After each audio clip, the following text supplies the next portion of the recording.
last years of the 19th century, that human affairs were being watched from the timeless worlds of space.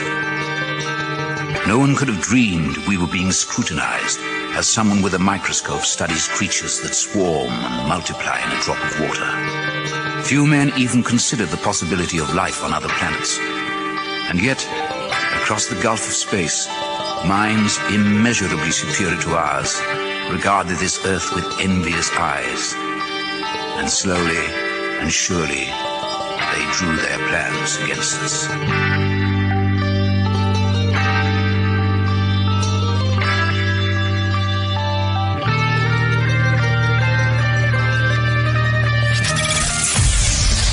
Broadcasting live from a tiny studio somewhere in North America. This is Dark Matters Radio Live. And now I give you your host, the silverback of ufology. Here's Don Ecker.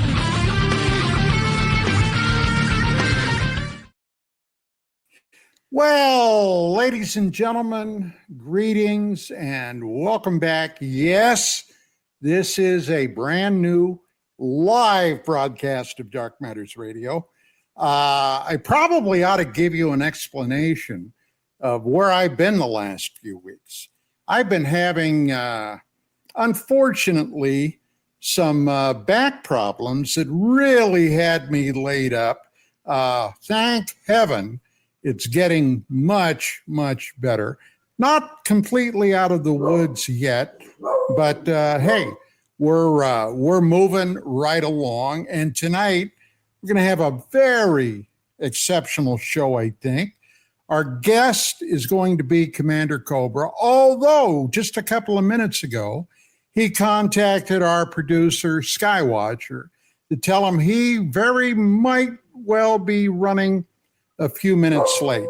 Now, as always, Mark Center is here. Mark, come on, buddy. And we're waiting for Gerry to show up. I don't think he's here yet. Didn't hear anything from him, so I don't know what the heck the deal is there. But he probably will be dropping by. Mark, how the heck are you doing, my friend? Good to see you, Don. We keep in close contact, you and I, and I'm glad you can sit in a chair again. That was an ordeal for a while. Oh, yeah. Yeah, more than an ordeal, actually. Yeah, more than an ordeal. But we're getting better. And here we are. Good God, it's the end of June. Tomorrow, the first day of July. July the 4th is this week. And I got to say, as a kid, this was always my favorite time. My dog's in the background there. I want to come on. Yeah. It looks like Commander's in the backstage. If you can't see the chat there, Don. Oh no, I didn't. By golly. Well, I thought I'd bring it up. You can bring him up and put me on the bottom of the screen, underneath the two gentlemen. There he is, Commander Cobra. Welcome back, my friend, to a brand new show. He looks like he's Commander? Finally, unmuted. Finally, through the NSA screening, through the 3 reboots. Finally, gentlemen, finally. Yes, Greetings and welcome. salutations. Welcome back. How you been? Things are well, sir, except for not being able to get on the computer for the last 20 minutes because they knew I had a show with you. Obviously, my emails are being read. Ah, well, what about your cell phone? Did you get that fixed? Yes. Anything interesting going on there? Yes, there's a lot of things interesting going on in my life. Ever since I started talking to you guys on UAP about some observations and predictions, it has gone steadily downhill. Oh, well, I've always suspected that at least someone was keeping an eye on this show, on me. By association, I'm grandfathered in. Yes, that goes back a couple of decades, I'm sure. I'm but not. Nobody cares about me. Oh, that's because you're wearing your. Is that a Flat Earth Society? Well, No, right. It's not flat. We checked. That's Oh. right.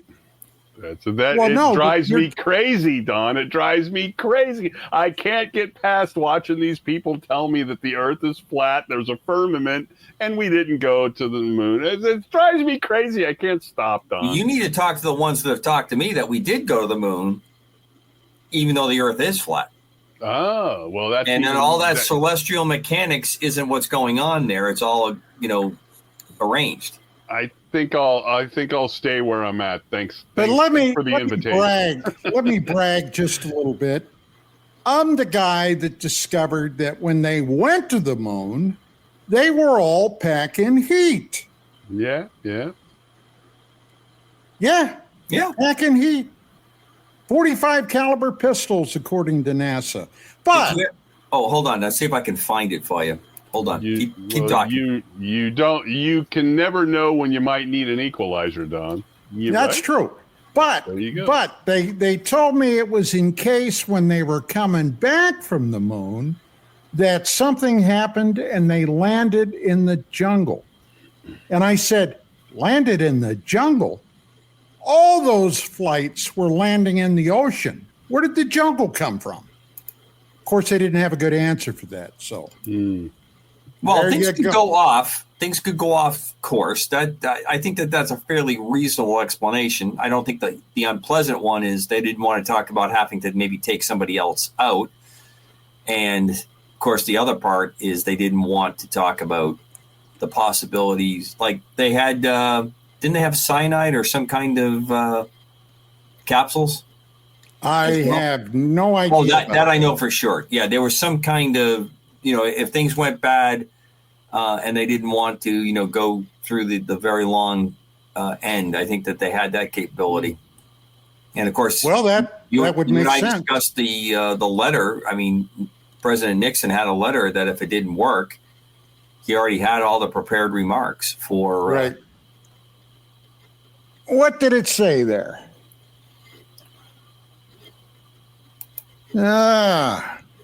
What firearm went to the moon? Okay.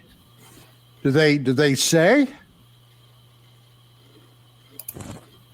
There's an M1911 pistol known as the survival pistol. Yep, the 1911. So, of course, they tried to. Nice. So that's what our Soviet brothers carried into space. Huh. Well, something. Are you saying compensation issues, Don? Is that what that was about? Yeah. Something that a lot of people are not familiar with, although I've talked about it many times. When I was in the middle of all my lunar LTP research, and that's lunar transient phenomena, for centuries, world-class astronomers had observed a lot of weirdness on the moon. Craters lighting up, flashing lights, all kinds of things. And so NASA, in the mid-1960s, went out and found a group of academics that wanted them to do research on all of these oddities. Because, let's face it, they really didn't know what they might be stumbling onto. And, for example, astronomers were observing clumps of white domes sprouting up on the moon. They would be there for a week, couple of weeks. Suddenly they would disappear and they would end up somewhere else on the moon. Moon mushrooms. Yeah, probably.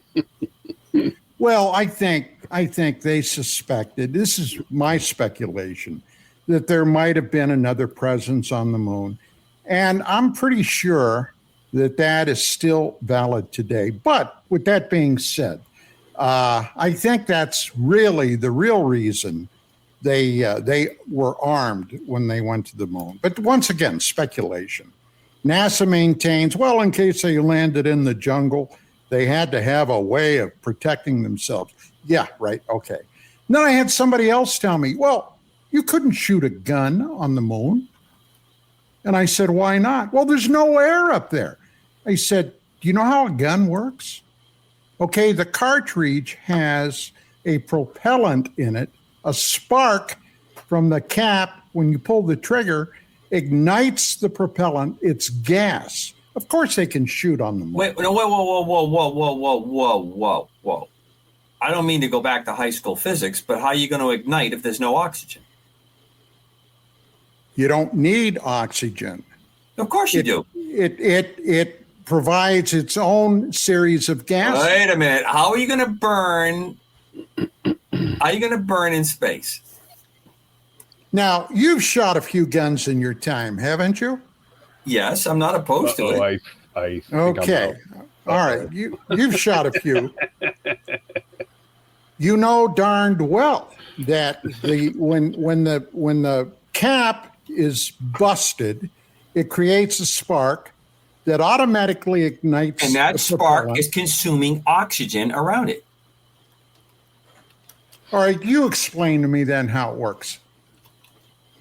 Everything you said is true, but you have to have oxygen present. Okay. It's much like the fireworks. Wait. Now I stand corrected. Yes, you can shoot a gun in space because modern firearms have their own oxidizers in the ammunition, allowing them to fire without atmospheric oxygen. However, the shooter would experience recoil if you were in no gravitation. That could push them backwards, and the bullet would travel indefinitely unless it hit something or was acted upon by gravity. Well, right. So you said modern. So I wonder what the date on this is of modern ammunition. No, 1911 is modern. Been around a while, but it's a modern firearm. It's not the gun as much as it's going to be is the ammunition. Right. It would be something similar to an M80 you can blow up under the water, right? Because the way it's made, it can... But see, I'm going to say BS on the M80 going off on the moon because you wouldn't be able to light it. That's true. That's true. Similar but different. Yes. Now, for me, the question I always have when we get into this kind of discussion, with the extreme heat and cold that is experienced on the moon, would it still fire? The M80 or the pistol? The pistol, because you can't. Most cartridges aren't good when you get above about 200, 250 degrees Fahrenheit. They're not stable. So I'm curious, but says there that you couldn't hear it either. Well, does that mean that all the sci-fi films I love are lying to me? Yes, they were lying to you. Damn it, Mark. No one can hear you scream in space. It was a great video game and it's a great movie. No one can hear you scream in space. Damn it. Now, if you're on a radio, yes, but that's not the same thing. Okay, all right. Well, now, look. wait a minute, Don, you bring up a really interesting thing. 2001, Space Odyssey, right? Remember that movie? Oh, sure. Do you remember when he launches himself from the little pod back into the ship? Yes. And he propels himself in, and he hits the door, and the door closes. Right. BS. Rapid decompression, that's not going to work. There's no possible way you survive being ejected out of your little space pod under pressure into an area that is depressurized to hit that. You cannot. There wasn't enough air in there to push it in. And I can't believe that's how they came up with that was the way he was getting back into the ship. You know what I always tell my wife when she has a big problem with something? Honey, write the producer a letter. That's really, what you do. Really, it's the director. And he's dead now. Them too. And he wouldn't answer my letters. Well, wait a minute. Does that mean that Princess Leia did not fly like a witch in space in that stupid movie, whichever one it was that I didn't watch? They showed her flying in space with no suit. Come on. What movie? Fake. It was Star Wars, and the one before she died in real life. I sadly gave up on the Star Wars shows about 3 in. Yeah, I did too, but I saw it on YouTube. And she flew like a witch through space, and she didn't have a suit on. It was the Force or something. I don't know. Well, okay, if you're going to tell me it's the Force and an encapsulator and she's in a spirit form, okay, I'm jiggy with that. You threw something paranormal at me to hang on to. But don't tell me good physics. Good physics. There's no such thing as good physics. It's all fake. It's all fake. Wow. We are down a dark alley, my friends. Yes. Well, one of the things, there went my one earpiece. Let me reinsert that. I want to make sure I don't miss a word. And for those that aren't seeing us on the screen, Don's talking about his earpiece. Yes. My earpiece, yes.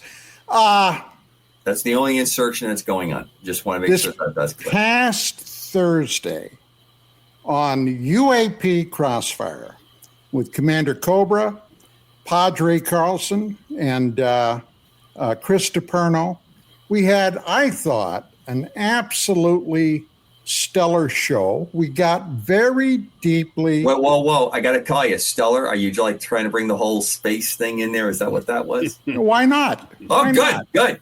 I just want to point out to the audience that they're not keeping up with the witty repertoire that is presented by Don Ecker. That's correct. Because you've been hurting and you're back. You are back, buddy. You are back. Back, baby. Back, baby.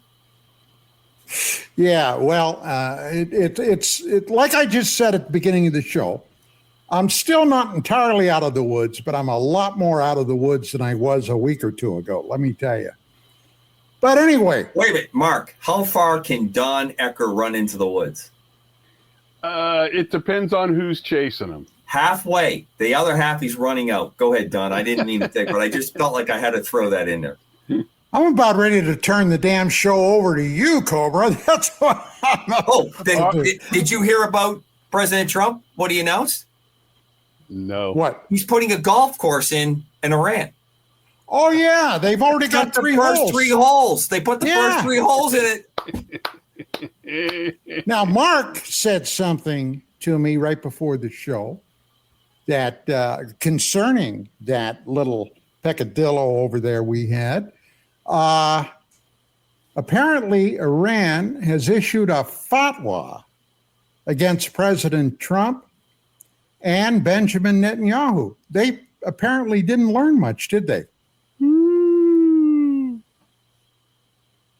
I don't think that's a surprise play there at all. I mean, come on. You know what else I heard? This is another factoid. The more you know, okay? There are no Walmarts in Iran, but there's a lot of Targets. How about Home Depot? Home Depot out here in sunny Southern California. So last there's Thursday, a lot of whining and crying, gnashing of teeth. You were on the UAP show last Thursday, and it was stellar.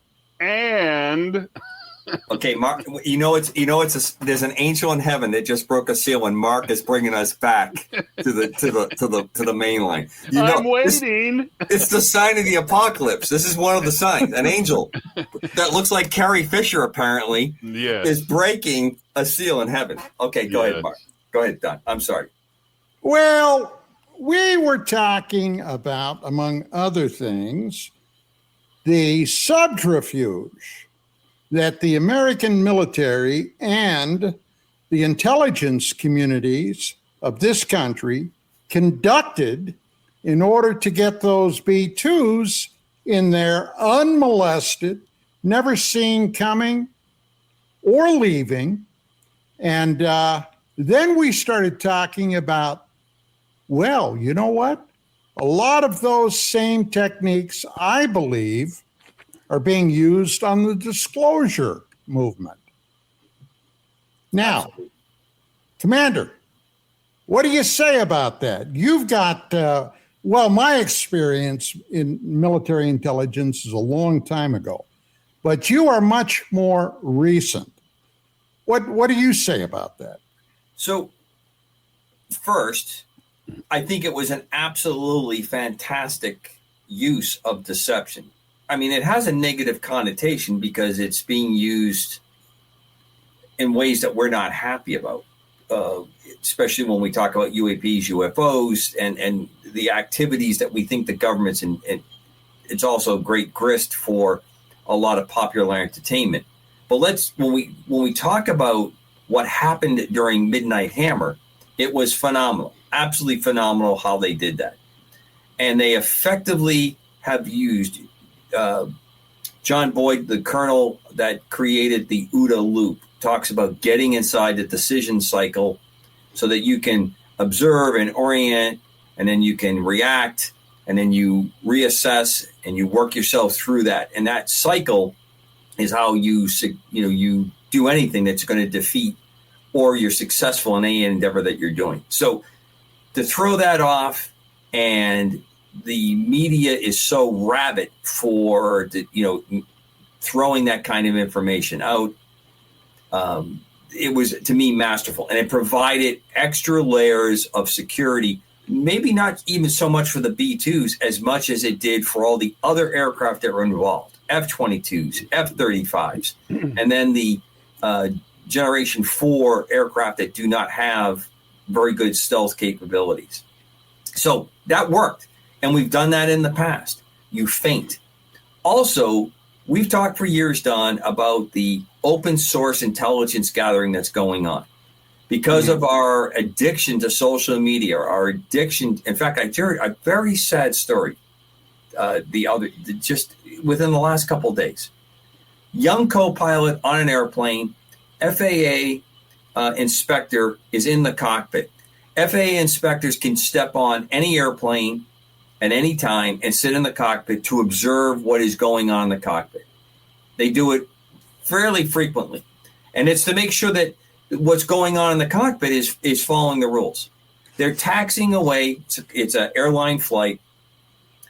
And this guy's sitting back there. And obviously, back in my day, if anybody like that was around, you're absolutely on your best behavior. You're not trying to trip up, because they can revoke your license. They can suspend you. They can cause an investigation. As they're taxiing out, this guy's cell phone rings, and he actually picks up the phone. The aircraft commander says to him, "What are you doing?" He goes, "I have to take this call." And the FAA guy's watching this, and he says, "That's it. Bring it back to the gate." And of course, that young guy lost his job. He most likely has his license at least suspended, if not revoked. I'm sure it's just a suspension. But because of this absolute desire to be on our cell phones all the time and social media all the time. So open sourcing, a lot of the intelligence agencies have gone and used that as a means to track activities. And they have actively thrown subjects in there to see where the chatter goes, to watch what groups are picking it up, what groups then, repost it, put it into other chat rooms. All that's being watched. The last two elections showed how important it was to be active in this social media enterprise. So when you take all that together, and how Midnight Hammer was protected by this isn't something new, though. This is well-refined, well-practiced. In fact, when I was thinking about this show, Don, as I was coming up from the base today, coming home, I remember Project Blue Book, the first television show that was on the standard networks long before cable TV. Jack Webb. Say again? Jack Webb. No. Jack Webb, like a producer for it? Because he was. Yes. Okay. So I remember the two Air Force, it was an Air Force pilot and an Air Force sergeant, and they went and investigated. And it was always, they went through like they were actually doing the file stories, and they reenacted, the parts and pieces of it. And every now and then they would have that case that they couldn't prove, or they would kind of like try to present it. But it always had the edge of most of it was not provable. Most of it was just some witness's testimony and unsubstantiated. And there were things that they showed that had happened. And we have been doing that for a long time. And I think there's a very strong case for the articles that we've been talking about on Crossfire, that the active use of deception, especially since the World War II era, especially what was going on with the Manhattan Project and activities like that, is in full vogue. And we have really lit off into some crazy stuff. You talk about the soldiers that were exposed to atomic detonations and how many years they fought that. The stuff that John Burroughs has experienced and what he's put out in his latest book and what is going to be a series. The activities that went on with LSD studies and biological weapons. It doesn't surprise me that we have used this. I still believe there are cases that are not answered by actively using the UFO case. But the reason I bring up that television show, there was a scene, or an episode, I should say, in that show where Blue Book is supposed to be investigating people that are being defrauded. And the people that are being defrauded are they're people that are at UFO conventions. This would be the 60s. They are approached by people that claim that they are either aliens or in contact with aliens, and they are sharing the technology with aliens, and they need investment because they're going to build UFOs. They're going to build saucers that fly fast and do all these fantastic things. And they would actually bring them to a place, blindfolded, and bring them into a building and show them the saucer. And the saucer they showed him was the saucer that was used in the day the Earth stood still. They would show sections of it on there. And they did a reenactment of that in this episode. We also know that Blue Book did admit that they were actively seeding information. What did we talk about last week? The right after Roswell, that within 24 hours, they were in the local community putting out the word that was UFOs, right? Mm. So it is a convenient distraction. It's a convenient deception. But I think the problem, as it is with all lies, eventually you have to continue lying, and then you start to trip up. And you start to find things that don't work. Will we ever be able to get away with another one of these feints left to the West Coast while we're going to the East Coast? Probably not. I'm sure we can cook something else up. But I really tell people to look at that one as a interesting case because of how masterfully it was orchestrated in there. It used all the features that are out there. The flight tracker sites that track it. Anybody who was watching that and saw B-2s leaving Whiteman Air Force Base and using their transponder and throwing that all out and using call signs, that should have been a clue to the vast majority of people. There's something not completely right about that. How could they ever possibly do that? Why would they ever do that? So what you're telling me is in that show, and I watched that show on VHS or something long time ago. I don't remember that episode, but so they bring them in there and they say, we're doing this, we're doing that, we want your money. Right. Well, gee, isn't that very similar to the Stars? They did the exact same thing with known people in the government like Mellon and these guys saying, we're going to do this, and yoity, yoity, hoity, hoity. They raised a bunch of money and then crickets. Same thing. And in many instances, I think that the scam, because that's what it is in my view, and I would gladly debate this with anybody from To the Stars Academy, but that has dropped away completely. Right. I haven't seen anything really come out about it. No. I think there's probably very sincere people involved with it. And I also think that there's people that are masterfully working grants and, allotments from the government to go do stuff. Mm-hmm. And I think that there's somebody else further back that's pulling strings on this. that goes forward. But I think it's a good point. And the amount of coverage that it got, the amount of favorable press. But I mean, I think this extends all the way. And someone said to me the other day, well, you really believe that there's representatives and senators that don't know the truth? Yeah, I think so. Yeah. Because I watch these people on a fairly frequent basis, and I'm not impressed. Well, in the late 50s, the Central Intelligence Agency had a spokesman by the name of Gerald Haynes. And Haynes came out with a public announcement that UFOs, in fact, can be explained because we, the CIA, have been basically using that when we've been testing our advanced avionics. Now, what was he talking about? Well, primarily, at that time, the SR-71, and let's not forget the U-2, which had been flying before the SR-71. Well, and still is. Sure. Anybody that knows anything about those aircraft know that they can go up to, in excess of, especially the SR-71, can go up in excess of 70,000 feet. And the U-2, painted all black, the SR-71, they call it the Blackbird for a reason, are basically invisible. But most people are so ignorant of the subject, I keep dropping back to the early to mid 50s, which, in my opinion, was really the golden age of UFO scenarios, accounts, cases, and what have you. And the guy that I followed, only through his written works, because by the time I became involved, he was already gone, was Donald Kehoe, a medically retired Marine Corps aviator, all right, an Annapolis graduate. This guy knew many of the top military leaders in the United States at that time, including the first director of CIA, Roscoe Hillenkotter, who had been a classmate of Kehoe's at Annapolis.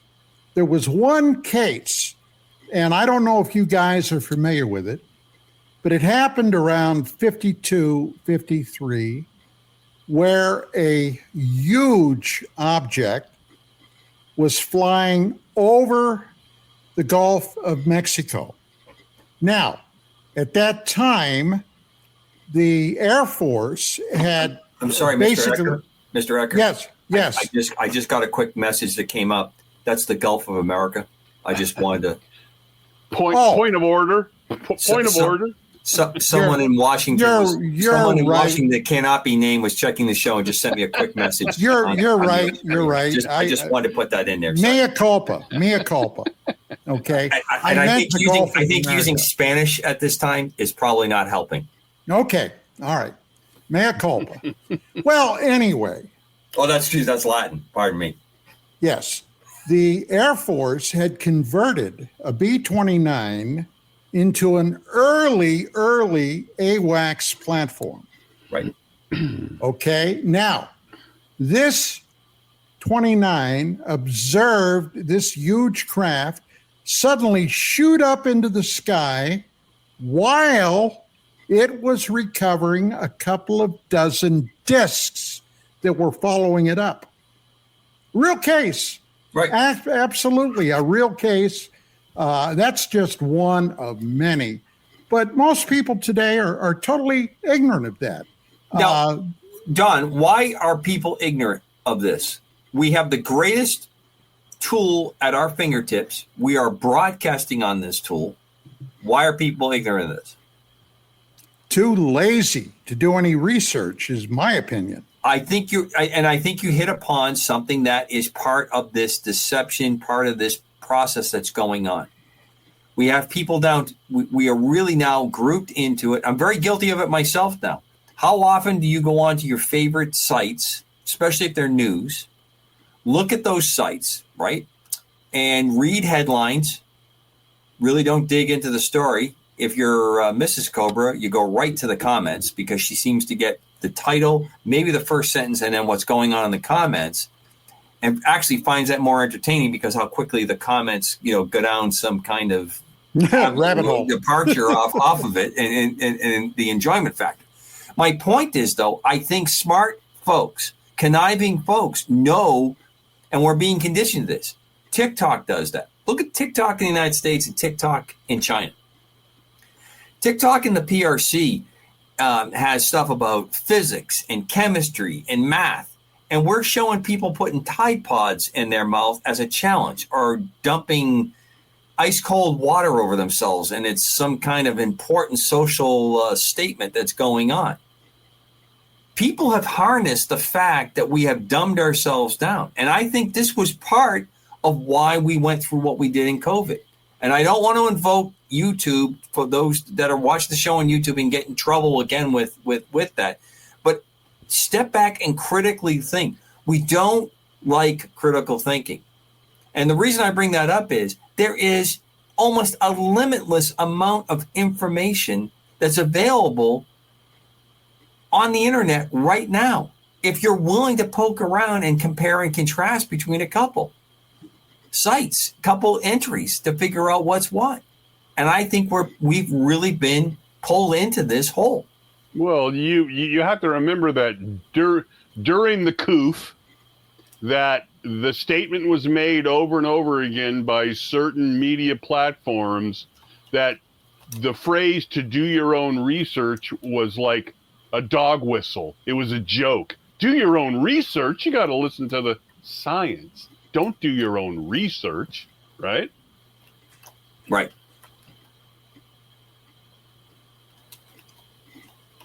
Very interesting. Well, my problem at that time, and I made a joke about it, but it's true.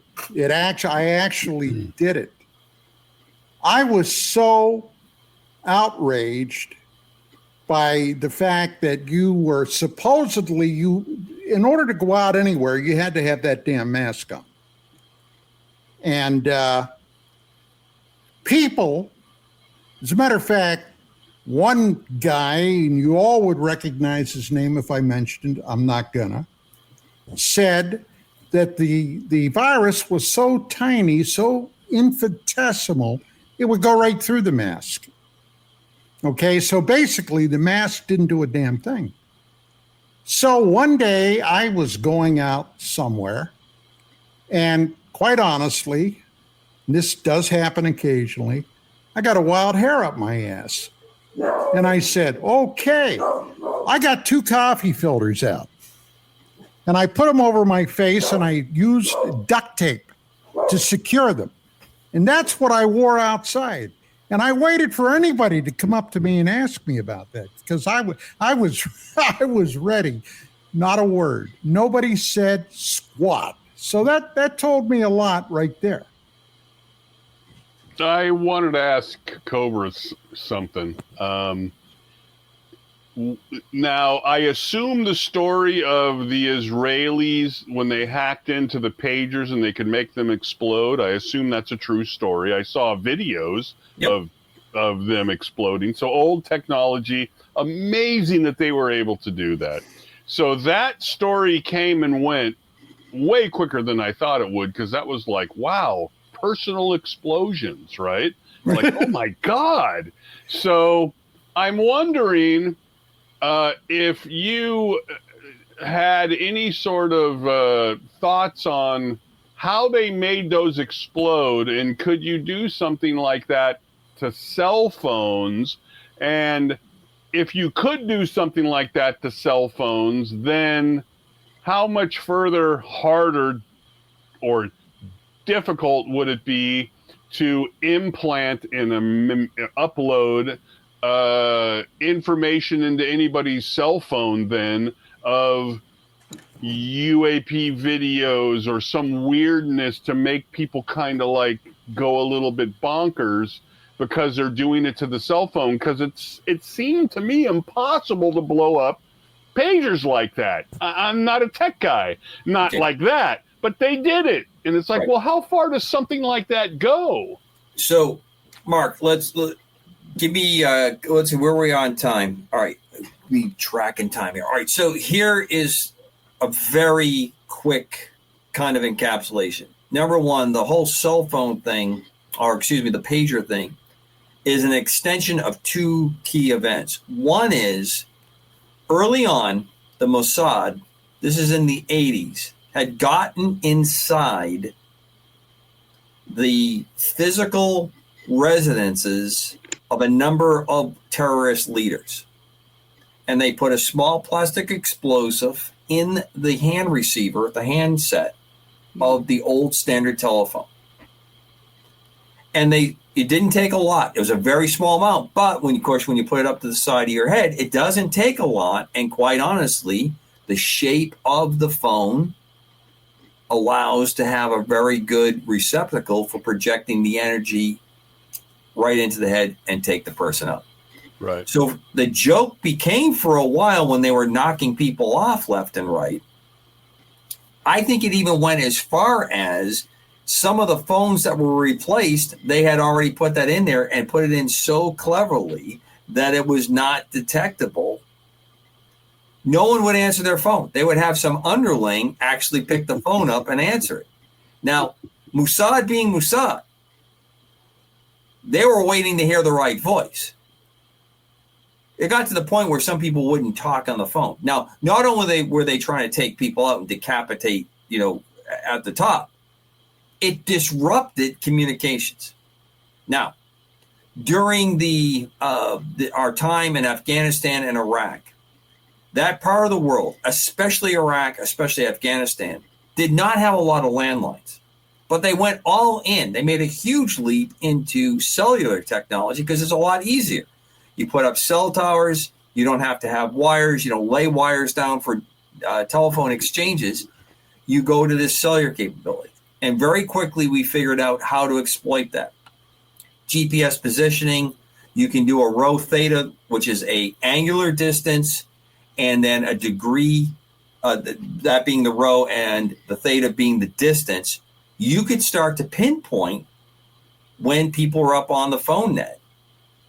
So when we get to the pager incident in Lebanon, the Israelis let it be known that they were compromised, that their phones had been compromised. They pushed them into this pager thing. But to do the pager situation 3-4 years before, through a number of cutouts, and in someplace in Europe, they set up the pager phone company. So they set up the pager phone company. They start producing these pagers. They track every single one of the numbers on the network that's on there. They put a small explosive in there. Nothing's gone bad. And they forced Hamas into using pagers to go backwards because people like to use the flip phone because the flip phone is a lot less information driven that someone can exploit. Most of your drug dealers prefer the flip phone. And they're less expensive and you can have lots of them. So you go through them faster and faster. So think about that. 3 to 4 years, drive this program in there. And then when they needed to actually do this mass strike, it was absolutely breathtaking what they pulled off in this. But why are we not still talking about it? Because, again, we're in a very small cycle. No one wants to talk about the success of the United States or Israel because we're both bad on the bandwidth for most. And no one wants to talk about what happened in Iran earlier when they blew out the apartment of somebody because they had put explosives into the apartment to take out another leader. Now, why do they do that? Because that drove them into certain locations. Then they started to use the phones to tell them that they were coming after them. They tracked them to going to a meeting. They sent messages into the phone network in Iran that said to all the Air Force and Air Defense folks, all the commanders, get together for a meeting. None of them had set it up. Mossad had set it up. They got the text. They got the message. They go to this location, and you have an Israeli F-35 that's sitting there that takes them to Kingdom Come. Now, one last piece on this. The somewhat irreverent golf course joke that I made. That process started 15 years ago to make the mop that was capable to go do this. 15 years ago, we knew we had to make bigger, stronger. B-2 is the only airplane that can carry it. Under proper planning and management, you can put 2 of them in there. We got some winkles and some winks and some Commander Cobra. You're making stuff up. A couple weeks back on the show when I said they were going to have 2, and they did. It has to be managed in a certain way to make it fall within the gross weight, maximum gross weight of the B-2. My point being, that was a long-term run to get to the point until we had the resolve that we were going to end this. And the way they ended it was they repeatedly kept dropping. If we had done a nuclear capable weapon into that, it would have vaporized even more. But then you would have had to deal with dropping a nuke, having all that radioactivity and the activity that came out afterwards. The fact that the way they did it with conventional weapons and the entire package and the fact that it culminates 15 years of going forward. And as someone aptly said the other night when I was listening, the B-21, which is getting ready to come online, another year and a half to 2 years, maybe between those two limits, is cosmically beyond what the B-2 is. The B-2 is an old airplane, and nothing can touch it. Nothing can touch it when you package it. Tell me, Cobra, I read something this past week that those penetrators are actually, they were manufactured from, was it a 105 or a 155 barrel? That's 155. What they used? Yep. 155. Yep. Okay. I was curious about that. That sounded right because the way that is milled and machined, Don, it structurally can take the pressure that is needed to pack the steel the projectile and then the detonation capability. And what they did was, with these repeated runs going through, the first 2 went in and made the hole deeper. The next 2 went in and made the hole deeper. And then the last 2 went in and caused the whole collapse. They may have moved their fissionable material out. You've heard a lot of stuff being talked about that, but they are not able to do anything with it easily on that. Right. During the Gulf War, Desert Storm, the Iraqis demonstrated that they had some capability and they had some plutonium or like material. We literally chased them so that the vehicles that had centrifuges and the very delicate equipment, we constantly made them move it so that it was no longer calibrated. We destroyed the equipment that slowed them down because it was not possible to knock everything out on that. Were there weapons of mass destruction there? Yes, there was. Well, we know at least they had chemicals because Saddam Hussein used chemicals on his own people. Right. Everybody forgot that. They also forgot there was a no-fly zone that Hussein routinely broke, not to mention he had instituted a plan to assassinate the President of the United States, George W. Bush. Everybody forgot that. They had an active plan in place where Hussein wanted to assassinate the president. So with all those things being said, do I think we were wrong going in and booting him the hell out of there? Absolutely not.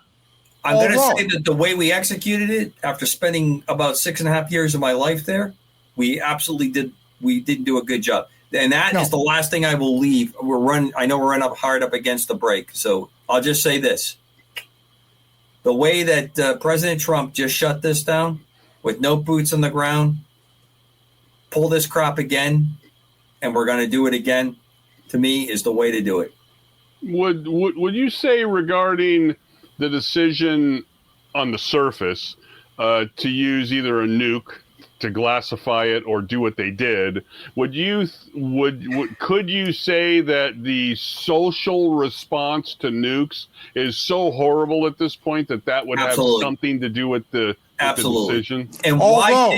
And we do have tactical nukes that are very, right, very but nukes tiny. in general are just, it's the public just does not like nukes. So. I think it was a masterstroke the way we did it on a lot of fronts, because you cannot separate the political from the world that we live in. Right. Well, before we go to break, let me ask you a question here. My wife, who is tuned in to tonight's show, she wanted to hear you, Cobra. Hey, Vicky. She said, ask Commander Cobra just how much damage Midnight Hammer actually did to this facility. And I think she's talking about Fordham. So I'm pretty sure that the amount of material that is sitting on top of their entryways and their workspaces is substantial to the point that it's not going to be easily. So let's say all you did was you isolated the main chamber of where all this activity was going on. All the entry paths, all the air that goes down there, the amount of effort that's going to take to go back and open that up and reestablish it is probably years of activity. And it's going to be very visible activity. I have a question, and my wife had this question. She said, at the main place, the place that starts with an F, you look at the desert and it's like, well, I don't see a lot of difference here because it's a desert, right? Right. But they have a building there. And her question was, and I thought it was a good question, just for the visual, the representation that we could see damage, why didn't they blow that building up? Because they did not take high explosives. They took these penetrators that were designed specifically. And there's one part of this that we're not appreciating. There were people from the Israeli military that were very close to this site when this was going on. I would hazard to guess they were probably actively guiding at some point, or at least backing that up.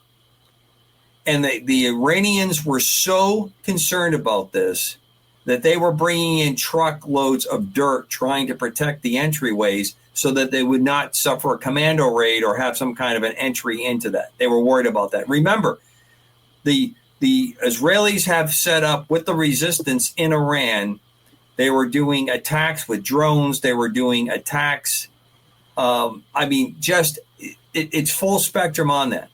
So, yes, you would like to have that gratifying scene of blowing up the surface, but that's exactly what those surface buildings are for, to be blown up. Okay. The real moneymaker is 300 to 400 feet below the ground, if not more. All right. And there's construction requirements there that require them to work in a way that close reconnaissance told them where. If they weren't actively putting a laser on those, they had very accurate GPS coordinates to drop that in. Well, gentlemen, I was just notified by our producer that we've got to take a break. So let us do that, and we will pick up on the flip side. This is Dark Matters Radio, ladies and gentlemen. Tonight, a brand new show with Commander Cobra and, of course, Mr. Mark Center and yours truly. We'll be back after this with Commander Cobra, Mr. Mark Center, and myself. Tonight, we've been discussing the IC, the intelligence community, and their tricks and tradecraft. It can be pretty spooky, can't it, Cobra? Absolutely. Now, Don, we talk about intelligence, but, the other part that people don't have a lot of, active view of is counterintelligence, which is a big part of that process. The folks that go out and actively try to put out the information, put out the products that will throw off the enemy into a different direction. And I'm not the least bit surprised that we would do that or are using it against U.S. citizens. Although many of us believe we have a right to know. Well, it has been used against American citizens. Absolutely. But we don't always have a right to know. That's true. And the coming clean part, I think, is an effective part. So if you looked at the big difference of what Midnight Hammer has, they very quickly came out, I think, for a lot of reasons. I think Mark will probably jump on it pretty quick. You know, first of all, you had members of Congress, both Senate and House, that came out and said, well, we weren't notified and this is an impeachment and all that kind of stuff. And then, of course, they had it. They had the record that they had talked to him and they quickly backed down on that. And one of them didn't answer his phone. Well, hey, we tried. We left a voice message. Okay, what do you want? But it also pointed out in the past when we've had members that were in uniform that were talking about, well, we don't like this particular president. We're going to modify our oath of office. We're going to modify that, and we're going to tell them. So they were smart to use that against them to make sure that we protected our forces on that. And it made the impact, no pun intended, that much more capable in all respects. Because a lot of people were hanging it way, way out. 38 hours, 37 hours in that plane. Amazing, amazing work. Now, speaking of intelligence, counterintelligence, I'm sure you've read accounts this past week that inside Iran, they have been going balls to the wall, paranoid, arresting people off the street. I mean, Mossad apparently put the fear of God or Allah into them because Iran's even been executing people. Now, whether they got the right guys, the wrong guys, there's no telling. But hell, they're looking at things like pickup trucks. Anybody with a tarp or something over their pickup truck, they're stopping them at gunpoint, checking stuff out. So yeah, this is going to have, I think, long-term effects. What do you say? I agree completely. If you look at what's going on in the Ukraine and how the Ukraine did the strike that paralyzed about 1/3, I think it's a fairly conservative number, but about 1/3 of the strategic bomber force of Russia, with the little sheds that had the roofs that opened and the drones flew out, and they contracted with Russian trucking companies to do this. I mean, that's right up in there in the league of what they did with the pagers, what they've done with a bunch of the other parts that's going on. So, a couple things. I don't want to delve too far off, but Dark Matters, does dive deep in a lot of areas. It makes me very worried what's going to happen with this in this country, because I do not believe we are going to be immune to some level of activity. I think a lot of the things that were going on right now internally in the United States are good signs that we are trying to get our hands around this. But this is a friggin' hydra, meaning it has many heads. And some of it is organized, and the worst kind is the kind that's not organized. The kind that was set up. What we done, I'm sure you remember those briefs that kind of ended in the 70s and the 80s. For me, I was very, I read about them. I wasn't actively participating in those briefings, but I read a lot about them, about organizations that had set up shop and they were never going to speak back to the handler. They were set up for 10, 15 years. We did the same thing on the other side of the Iron Curtain. We had people that had been positioned in there that if the balloon went up, they were behind the lines. They were most likely going to lose their lives, and they were going to put key capabilities. They were going to knock out critical structures to give us the time we needed to respond if we saw all the tanks coming into the folded gap, the classical description there. So I fear and I worry about that, and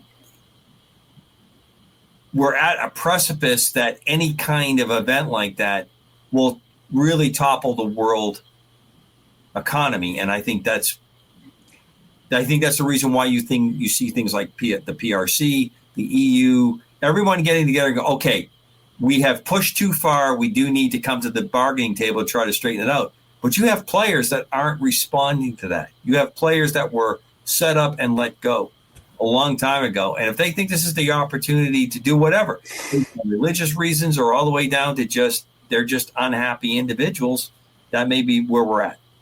Well, two things. Sorry. Number one, I don't know if either of you gentlemen have seen something online the last week or so that is discussing the possibility that something drastic might happen on the 4th of July this week. Have you guys seen anything like that? Every year, the military puts out warnings on these days. Large groupings, patriotic groupings, don't let your guard down, pay attention to that. The last few years, especially with the protests and things that had gone on, that was, told people to be really cautious about going to large groupings and stuff like that. So it's not uncommon. But I'm going to tell you, as of right now, as of today, I have not seen the posture change very much, which is a little bit surprising to me. I haven't seen big changes at the gates. I haven't seen big changes or messages that were coming out as I have in past years. Well, the second thing, and this is a bit more iffy, okay? But 25 years ago, I knew a guy who was a retired Navy captain, had been involved in special operations, and he, at the time, was in the process of dying of brain cancer. And he attributed the brain cancer to stuff that he had been involved in dealing with nuclear material. Now, this was the story. He basically didn't give me all the ins and outs, but he gave me enough that I was able to piece it together. He basically claimed that in 1984,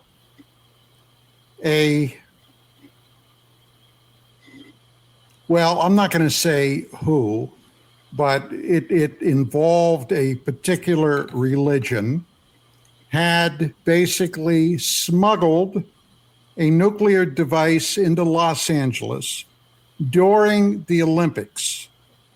Now, this device had been tracked by NEST, among others, FBI, I'm sure CIA, probably NSA, and they were able to neutralize it by going in, taking out these people that had this object, and basically got their hands on the object.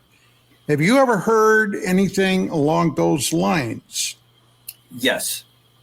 And one of the things that you're referring to is a NEST team, a very specialized group of folks that are brought into locations when they think this is a possibility of happening. Right.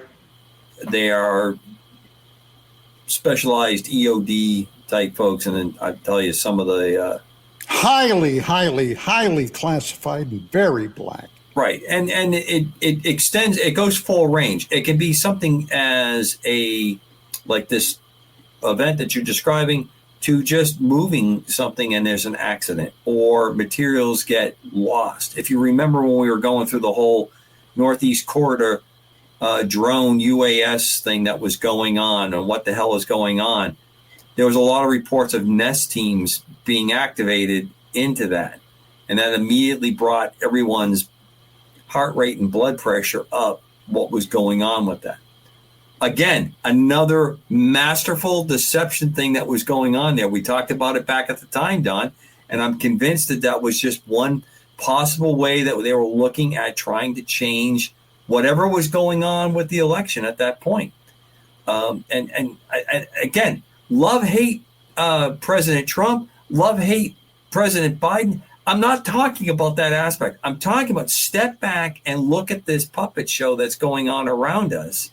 Mm-hmm. And while you're staring at this thing, someone's reaching into your pocket and grabbing your wallet, literally and figuratively. So, yes, I have heard repeated stories almost to the urban legend level of this going on. So it would tell me, like any good myth, there is some basis of truth to it. I think that's a fair estimate. The other part is, are we also talking about something else that has occurred, something else that has happened, and using it as the sleight of hand to divert attention from something that was a lot more sensitive, a lot closer, something that went a lot closer?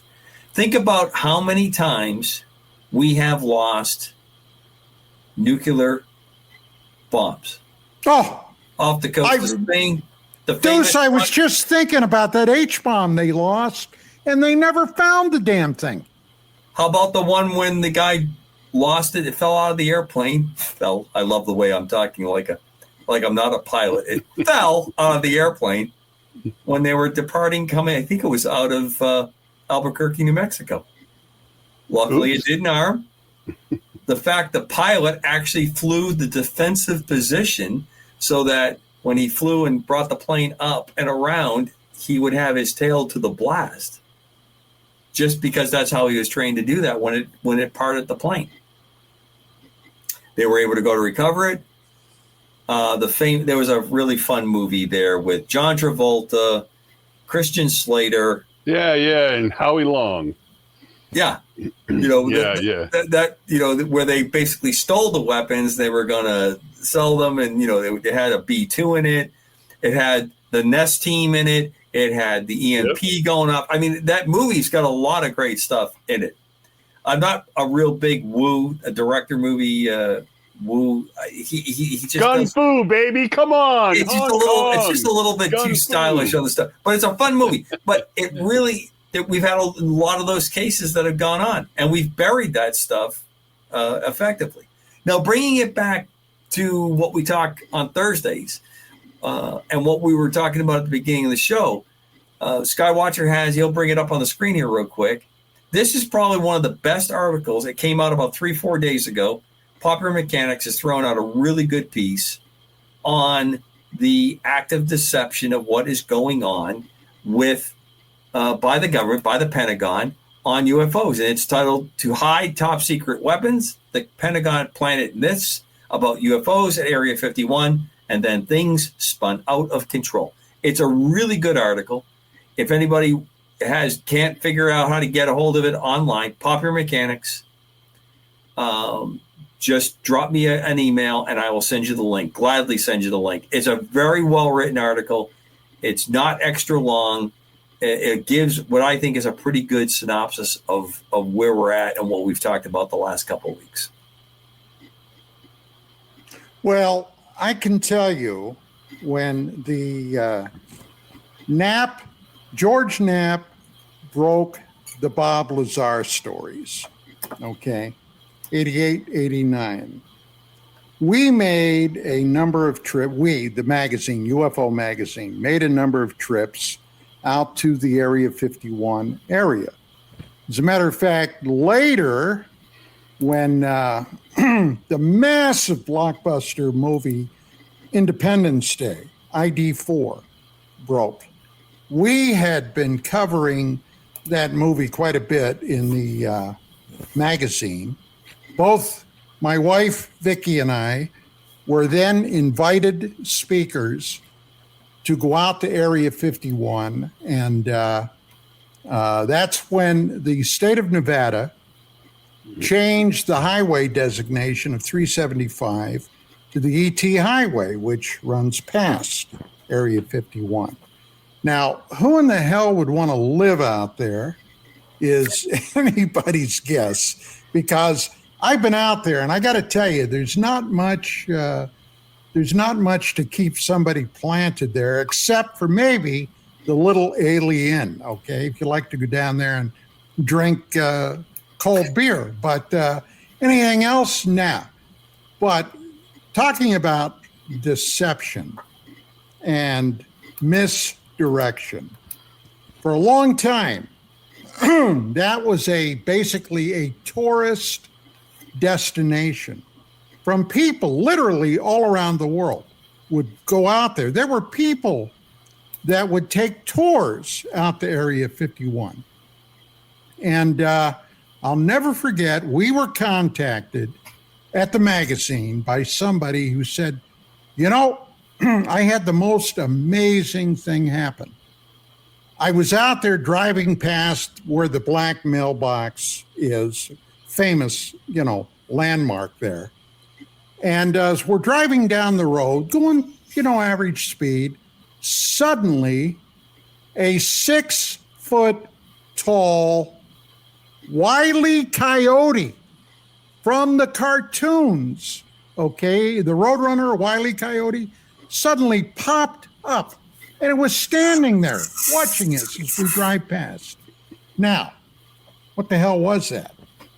Well, it could only have been the the what?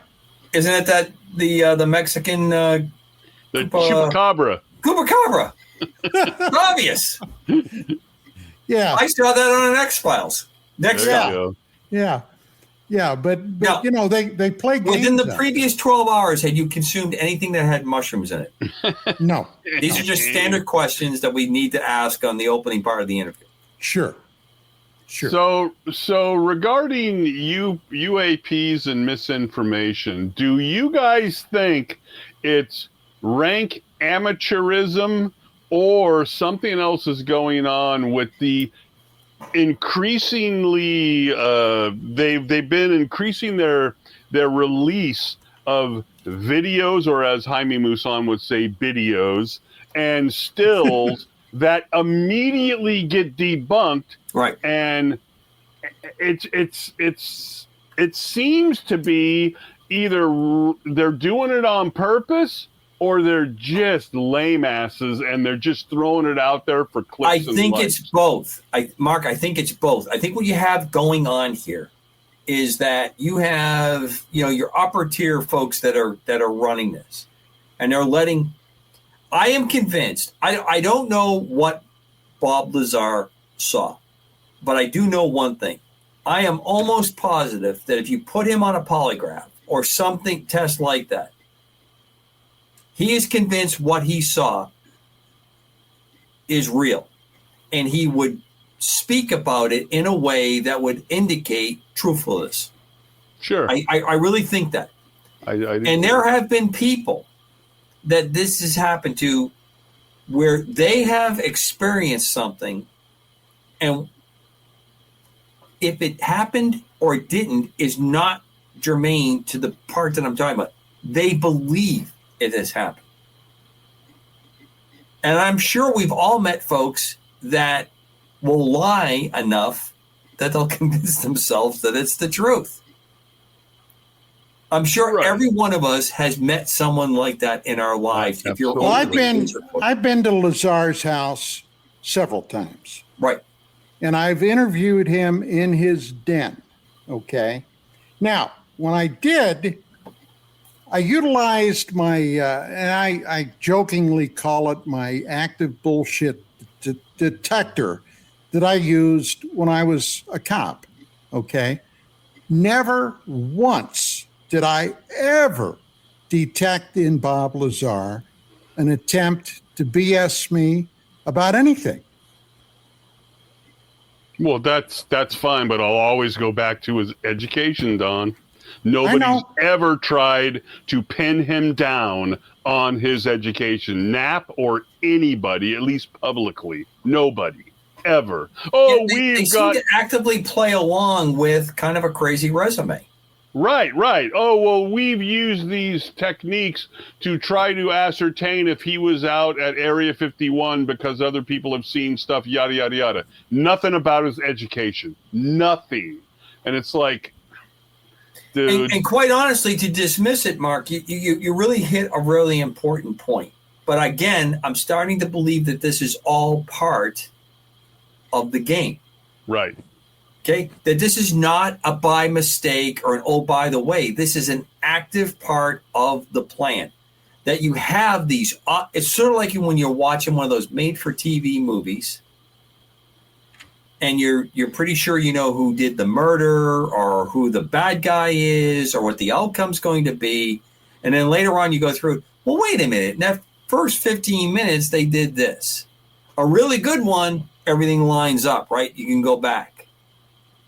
And one that was probably thrown together over a few too many cocktails and a short shoot on the set, there may be holes that go forward on that.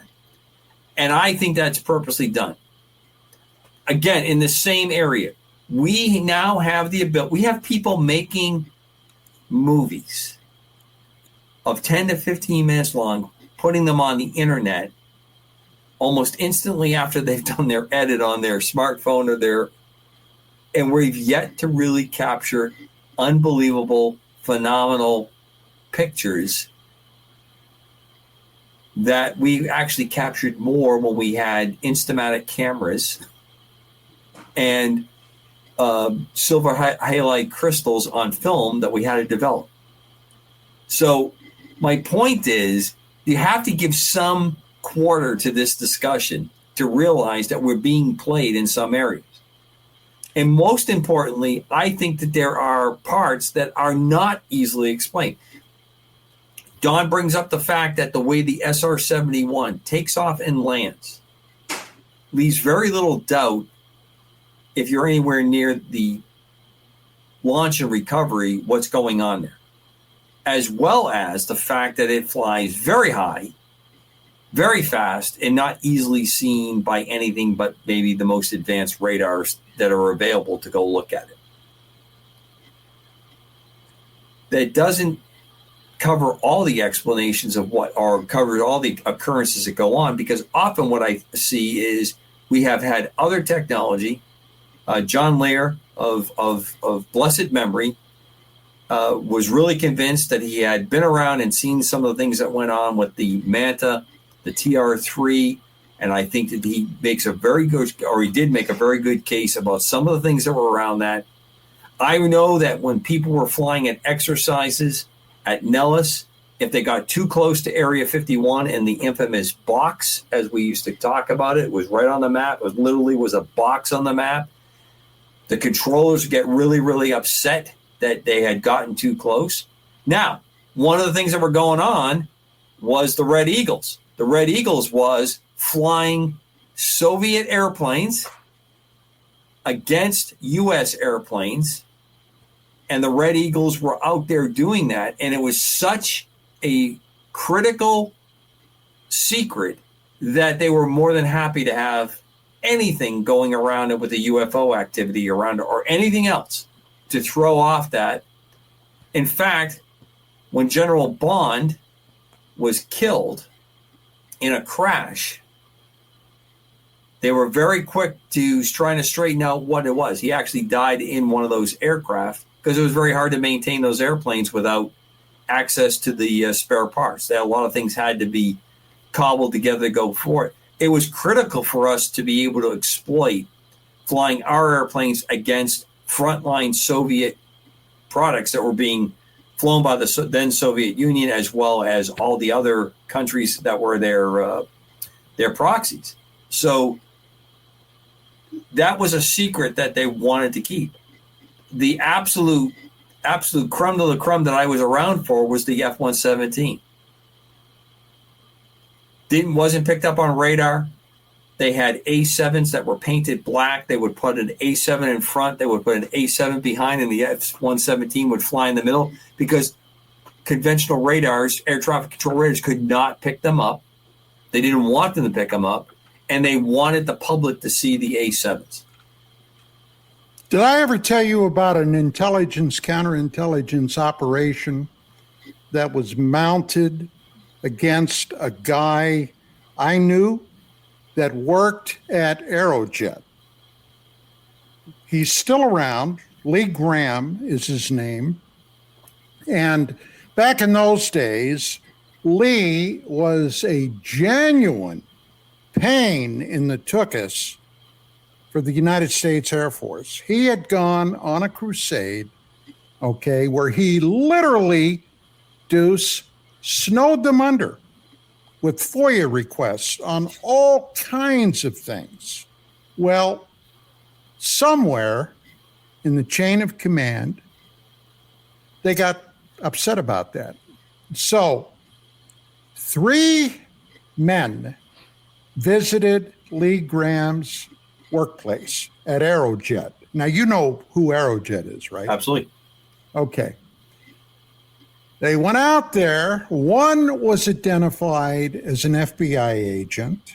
The other 2, they were just identified as this is Mickey and this is somebody else. Well, it turned out, after a little investigation, that Mickey was a freaking Air Force Brigadier General. Okay? Now, this is what they did. They went out there, and I mean, we documented all of this in the magazine. And Graham had all kinds of documentation. Okay? They went out there, and they said, well, Mr. Graham, you've been so persistent in all of these, and Lee, by the way, I got to say this, Lee had a secret clearance, not a top secret, but he had a secret clearance. And they went out there and they said, we're going to give you a treat. We're going to show you something that will answer a lot of your questions about a project called Senior Citizen. Does that strike a bell there, Commander Cobra? I remember part of this story. I do, Don. Okay, well, they pulled out a document and required that Lee sign it. And the document basically stated he was going to be exposed to top secret information with only having a secret clearance. Well, he signed it. And they pulled out the documents on the F-117, okay, on whatever it was they could show him without totally breaching security. Then they turned around. Oh, and by regulation and law, whenever somebody from the outside came in, Graham's supervisor had to be there. They ordered him to leave the room before all of this happened. After Lee signed the paper and was shown those documents, they tried to get him fired from Aerojet for being exposed to top secret information when he only had a secret clearance. Now, you couldn't get any more damned blatant than that, could you? No. And quite honestly, it's a very clumsy entrapment if you think about it. Yes. I have, believe me, for years. And I'm sure that Lee read what he signed. I'm sure he was careful how he signed it. And remember that may be just enough to make your next security review come up and not make you eligible for a clearance. Yeah. So now, who's going to sound like the maniac in this? The guy who's been writing lots and lots of FOIA requests, met by these people, signs documents, sees this stuff. That general, by the way, his name was Michael C. Kirby. General Kirby. Comes up a few more times in the in history after this. Yeah, I believe it's the intelligence Kirby that you're talking about. Yeah. So, no, it doesn't surprise me. Skywatcher has a picture. When a million years ago, last century, when I was in college, one of the fun courses I got to take talked about how heavily the government subsidized the original movie the invasion of the body snatchers. I was enthralled by this professor as he's explained this. You know, it's kind of a B+, A- science fiction movie, especially the glorious black and white version. But the whole idea behind it was to put the continued scare into the Americans, those of us on the other side of the Iron Curtain, that this is what the communists want. They want to wear your clothes. They want to live in your houses. They want to live in your lifestyle, but they're soulless. They are soulless communists. And I don't necessarily disagree with the leadership. I met a few back in the day that were really no different than the rest of us, to be quite honest with you. They were just, caught up on their side of the line, trying to do what they thought was the right thing for their country. But quite honestly, it drew a line, and I've researched it over the years, that movie is kind of been outed for the level of support that the government put into it because of the psychological message that was on there. But you brought up Independence Day, and I know we're talking about very soon on UAP. We're going to have some folks from the Hollywood community that want to talk about disclosure and things that are going on and stuff. When movies were a prime way of shaping people's hopes and fears, and that's not new. That started out pretty quick after, even in the silence, they were able to do that. There's a lot of manipulation that went on. If you study that case and look at where we are now, where we cannot walk 5 feet without consulting this, that we're constantly on this with our updates and all the other stuff. And if you saw the picture of my pet pig, hopefully I didn't offend anybody. Zeppelin is he's a tremendous member of this family. But we are living in a world, and now with AI, I think you're going to find even more activity on this. Remember, man has created the algorithms and the information that's there. Man is what has loaded all the information that AI is following on. So I really think that we're headed to the next tier of what's going to go on. But I don't think anybody can effectively, two things done. I don't think anybody can effectively argue that we're not being deceived in some way for good reasons or bad, either or. And the second part is not everything that has happened, not everything that people have reported and experienced can be explained away this way. Well, as I stated, and I keep mentioning this document I wrote on disclosure, I am convinced, as much as anybody could be convinced, that simply is never going to be in the cards. I don't care how much people desire it, wish it, hope for it, get titillated every time there's a hearing or some public official talks about disclosure. Whatever is there behind the curtain, Bubba, they ain't going to turn that loose. So a quick question to you, and Mark, I'd like your input on this as well. So let's say that we're laying the groundwork that you cannot control this, that at some point something's going to come out. Are we trying to prepare the battlefield? Are we trying to prep the battlefield with so much material that it lessens the impact?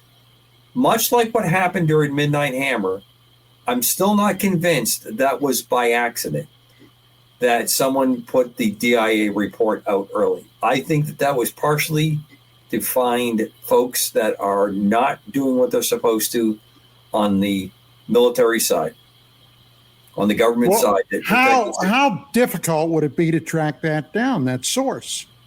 Well, if you have the report and you now are recording every phone call, every email, and giant NSA servers that are residing in the desert, I think you can make it pretty quick. I think you can find that information.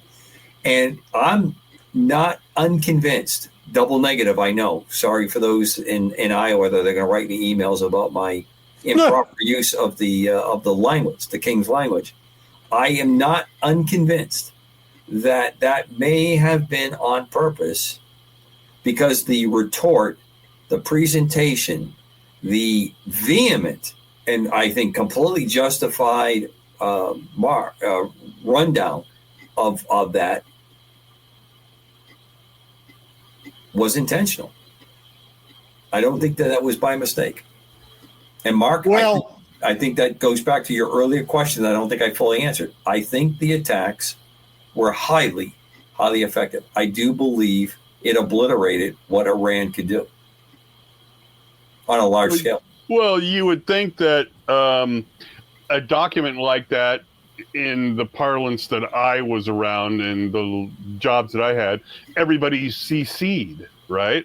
So at the very least, you have all of these people who are CC'd on this document. So it's either one of those people or a rat bastard, or one of those people copied it or whatever and sent it to somebody else. Shouldn't be that hard to locate that person. But we've had these other issues where they leaked the thing about what they leaked something on it had to do with abortions and things, right? Right. And they leaked that. We never found out, did we? Oh, they know who it is.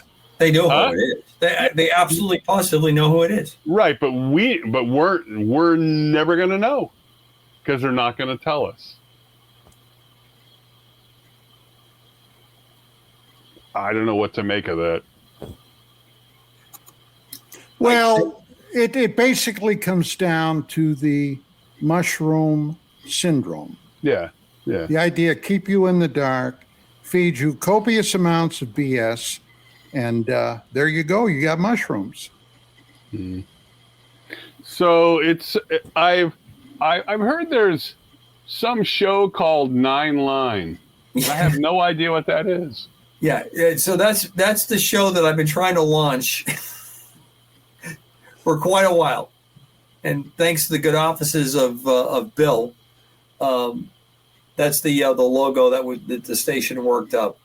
All right. So hopefully very soon, especially after next week when I get back from the next week of travel, and hopefully be doing the UAP Crossfire remote next week. Because we don't have a show. Not this week. This week is vacation. 4th of July. It's holiday week. It's 4th of July Eve, and Don has it in his contract that we can't do a show on holiday on 4th of July Eve. It's kind of very strenuous. My contract, you can put it on one sheet of toilet paper. Okay, Don's is like a scroll. You're going through stuff. And fresh flowers have to be available. Absolutely, on the that goes with my huge salary too. And no brown M&Ms. No brown M&Ms ever. And Vicky says, "Please pull the green ones out." I don't know what that's about. Yeah. So your show's going to be about what? I'm sorry. The show will be about what? Well, it's going to go back to what my long and short formats of interviews that I do. That's what I would say, most successful or really resonated really well with the KGRA audience.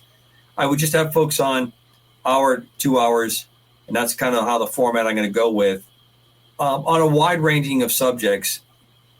Because of my schedule, it won't be live. We're going to do it as a recording. And I will just go through and have the conversation with folks about either their book or their work or what they're up to. And it usually is pretty varied. And, in the world that we're living in, the kind of assault that we're under, and I do mean that in its most naked form on that, free expression, freedom of speech, First Amendment activities are really up against it right now. I think the tide might be turning, but it still is at the break. And KGRA is one of the last stations that's left. So if folks that are listening are new to KGRA, please look at the store to throw support. As Don indicated, our salaries are tremendous that the station has to come up with to keep things going because we are very pampered personalities. That's a joke, folks.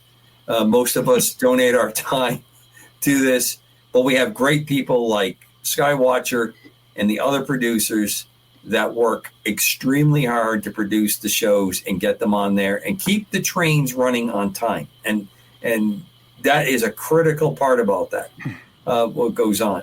So we have a new KGRA store that's out with a lot of great products. More will be added. We're going to have some more fun stuff that's coming on. But throw a few shekels in the direction of KGRA to help us grow the station, because I really believe we're at a critical point of getting this to remain an important beacon of what's going on.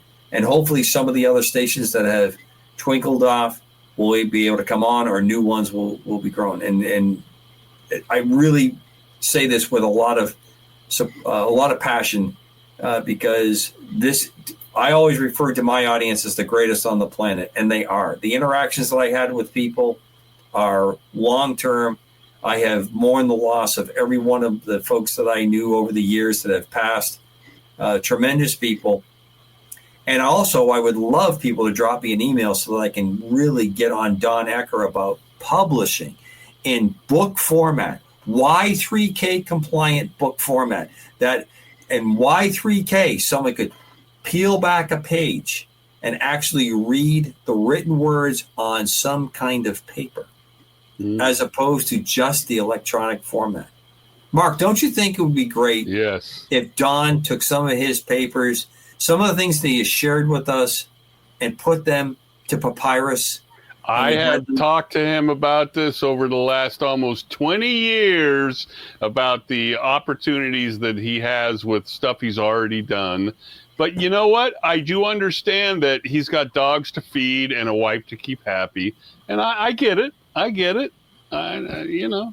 And I know that neither one of us are the least bit willing to help him get this left to a publisher. Just get it done, Don. Come on, get it done. That, you know, Don, do this, and then we're off to the country club because we're playing golf. Exactly. Yeah. Exactly. Go ahead, hammer me. What the hell? So then what you're saying, to some, if I could use an analogy, your new show that goes back to your old style is somewhat of a Joe Rogan-ish type of a thing, sort of open forum. It is. You know, I generally say I have somebody on who has nothing to do with the paranormal world. I always will throw a couple questions in there about, well, what do you think about this? Right.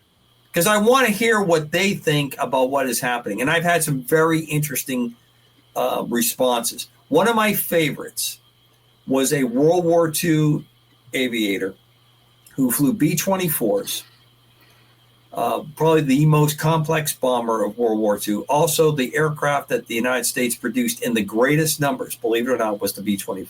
Very complex airplane. It really sowed the seeds for success of follow-on complex weapon systems. And John was a very interesting character. He is the pilot that inserted a team of 2 Americans and an Austrian who was a defector behind enemy lines, was called Operation Greenup. It's the basis of the movie Inglourious Bastards. These guys that are dropping, there's a real story that went behind it. John and we became very, very good friends. People absolutely love the show. I think you can still catch it up on Spreaker, and I'm sure that KGRA has it in the library files available. I asked John one night on the show, John, all these years of flying, you were a combat pilot, and his stories were just absolutely breathtakingly fun. What do you think? And John's answer was, when you die, that's it. There's no UFOs. There's nothing after this. This is it. Now, he passed away in his late 80s, 90s, and he was flying almost right up to the end. The FAA required him to fly with a co-pilot, but he was flying what they call angel flight missions at the end of it, where he was taking people from where he was in Virginia to their medical appointments all over the East Coast. Tremendous guy. Wonderful, wonderful guy. Met his wife, just absolutely phenomenal. And I was shocked that that's how John, this is it. What is it? This is it. There's nothing else. This is it. And then he goes, but one time, instantly it comes up. But one time, I am flying up from New York City. I'm up over Long Island, and I see something. And I talk to air traffic control, and they give me some absolute crap of what it is. And I'm going, well, John, what do you think it was? He goes, well, I'm pretty sure. But my point was, here's a guy just, no, nothing, but. And that's the part that I love when you talk with somebody long form.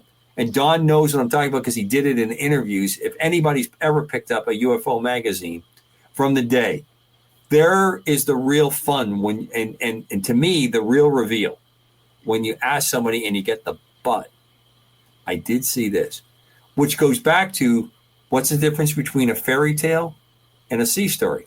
A fairy tale starts out once upon a time. A sea story, no shit, this really happened. And then you go into your story.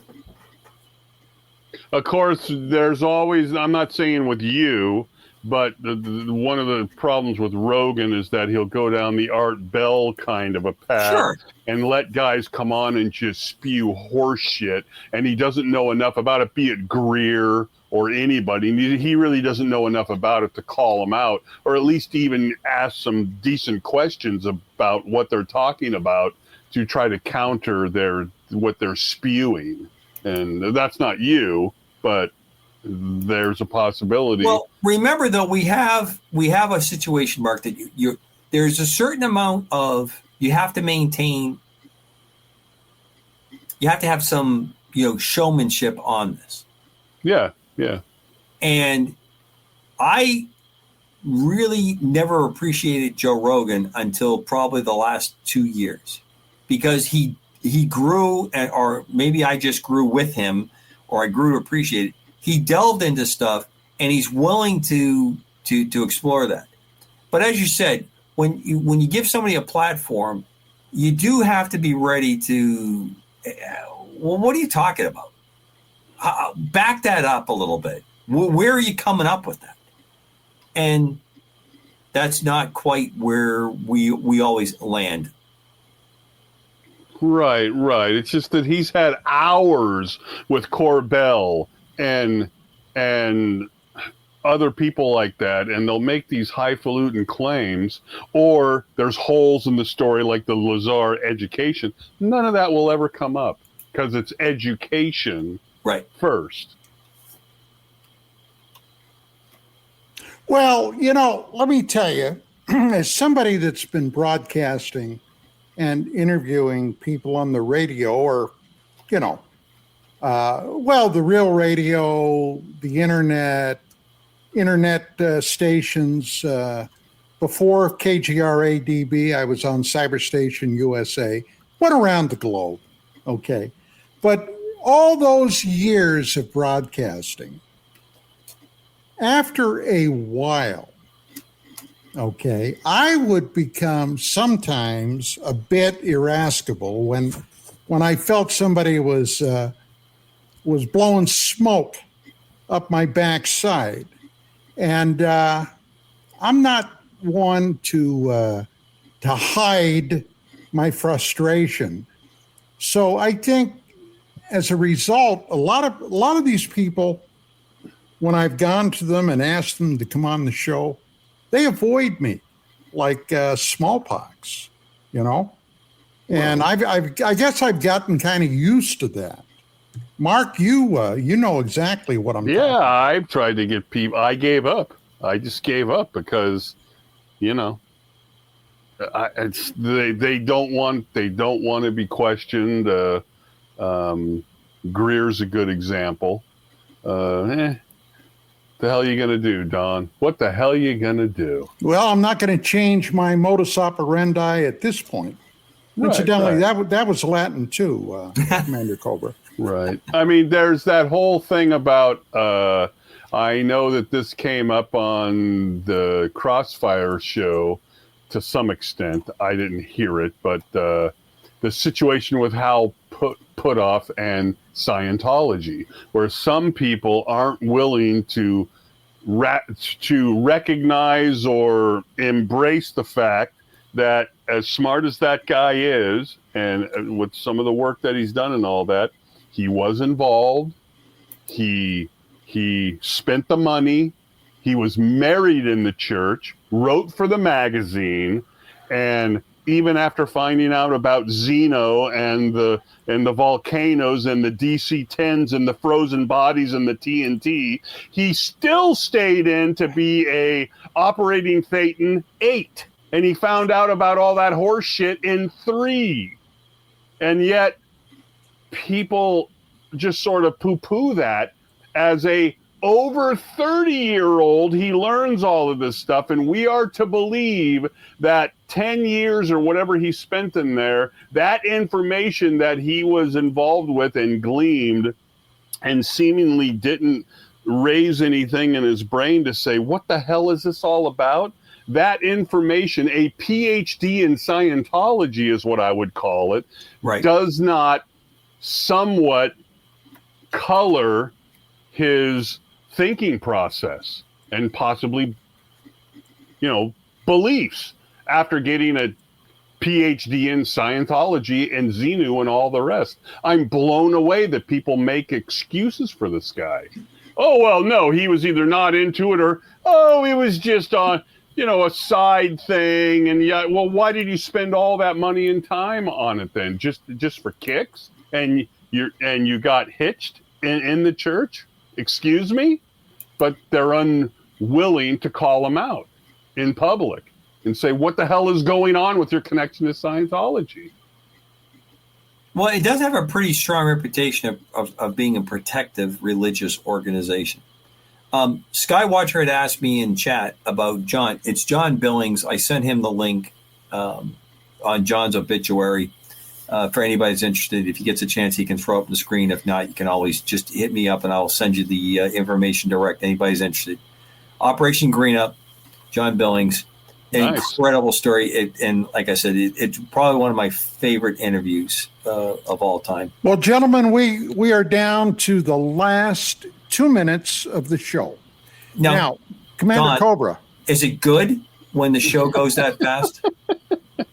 Well, let's put it this way. I don't need the heat if I miss the mark. And believe me, I've got a reputation for having missed the mark. Not you, sir. Not you. But do you have a more reasonable projection for when you may be premiering again on the network? I'm hoping by the end of July, the first shows will be in the can, and we're broadcasting. Okay. Very good. Very good. Mark, do you get any last words before we got to bail out? I'm glad that you're up and around to some extent. Yes. And looks good too. Yeah. Oh, he looks great. Of course, he didn't take a shower, so he's got the hat on. I did take a shower. Okay. I washed my hair. I shaved, for God's sake. All right. And I like to say hi to Vicky because I know she's listening. It was her birthday not that long ago. That's correct. Happy birthday. She's 39 and perpetually. And everything's great. And before they hang up on me, God bless Sam and Dean Winchester. Amen, brother. Amen. Well, ladies and gentlemen, that is it. We hope you all have a glorious 4th of July this week. Lots of barbecue, cold beer, French fries, coleslaw, yummy. Corn on the cob. Yes. And we'll celebrate the independence of this great nation. Hoorah! The Army, 250 years old. Amen. The U.S. Army this year. Okay, that's it. And hey, keep looking up, gang, and we'll be back and see you in a week. Have a good one. Good night.